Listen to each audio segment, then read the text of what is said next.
आज इलेक्शन को लेकर एक और गंभीर आरोप सामने आया है इन्वेस्टिगेशन के माध्यम से, जो पुलिस स्टेशन इन्वेस्टिगेशन कर रही है एक एफआईआर को लेकर। हाल ही में जब 4 जून को चुनाव हुए थे तो मुंबई नॉर्थ वेस्ट कॉन्स्टिट्यूंसी में हमारे उम्मीदवार, महाविकास अघाड़ी के उम्मीदवार अमोल गजानन कीर्तिकर जी को घोषित किया गया था कि वो हार गए हैं 48 वोट से, और जो विजयी घोषित किए गए थे वो रविंद्र वाइकर हैं, जो एक शिवसेना उद्धव बाला साहेब ठाकरे जी की पार्टी से गद्दारी कर शिंदे पक्ष में गए थे। हाल ही में पक्ष में गए थे क्योंकि उनको ईडी और सीबीआई का डर था, उनको जेल जाने का डर था, और उसी के चलते उन्होंने एकनाथ शिंदे का हाथ थामा था और उनको उम्मीदवारी घोषित की गई थी महायुति की तरफ से। जब वोट काउंटिंग शुरू हुई, प्रक्रिया शुरू हुई, वोट काउंटिंग में उनको अमोल कीर्तिकर जी लीड कर रहे थे, यहां तक कि 2200 वोट से उनको विनर डिक्लेयर कर दिया था।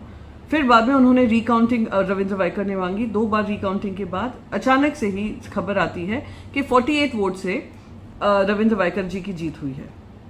फिर बाद में चौंकाने वाली बातें सामने आई।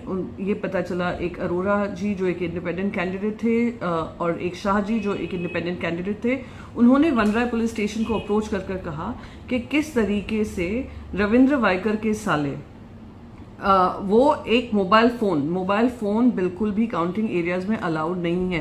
3 लेवल ऑफ सिक्योरिटी हैं और किसी को भी ये अनुमति नहीं दी गई है कि वो मोबाइल फोन्स लेकर जाएं, और वो मोबाइल फोन लेकर गए थे। इसको लेकर उन्होंने कंप्लेन की थी पुलिस स्टेशन पर, वनराय पुलिस स्टेशन पर। एफआईआर दर्ज करने में देरी लग रही थी कि पुलिस स्टेशन कह रही थी कि उन पर दबाव डाला जा रहा है। फिर एफआईआर दर्ज हुआ। अमोल कीर्तिकर जी ने सीसीटीवी फुटेज मांगी उस दिन की जिस दिन वोटिंग चल रही थी। 77 कैमरास हैं और उनका अधिकार बनता है कि सीसीटीवी फुटेज वो मांग सकते हैं, पर उनको वो सीसीटीवी फुटेज डिनाई कर दिया गया। और सीसीटीवी फुटेज मुंबई पुलिस भी मांग रही है टू एस्टैब्लिश दैट क्लेम। पर खैर, इन्वेस्टिगेशन में अब सामने ये आ रहा है कि ये जो मोबाइल फोन था उस पे ओटीपी, 1 टाइम पासवर्ड जो होता है, ओटीपी आ रहा था। और जो मंगेश पांडलीकर हैं, जो उनके साले हैं, उनके साथ एक और जन पे एफआईआर दर्ज हुई है।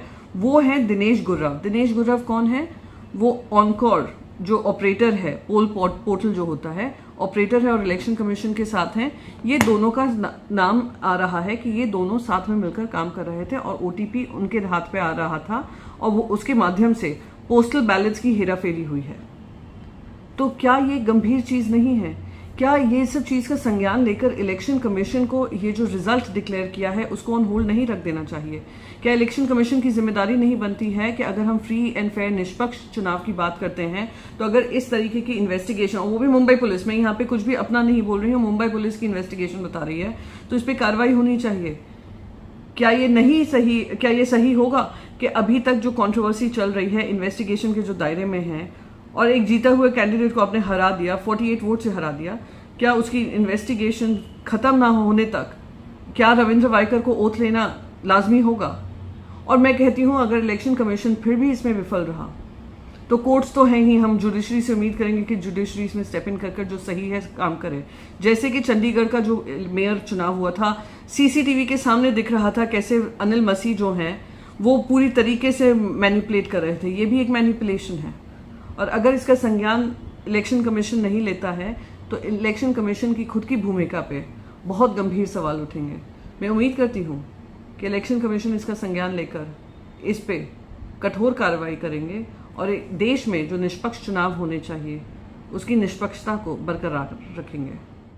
हमसे जुड़े रहने के लिए हमारे YouTube चैनल को सब्सक्राइब करें और नई वीडियो की नोटिफिकेशन के लिए बेल आइकॉन को दबाएं।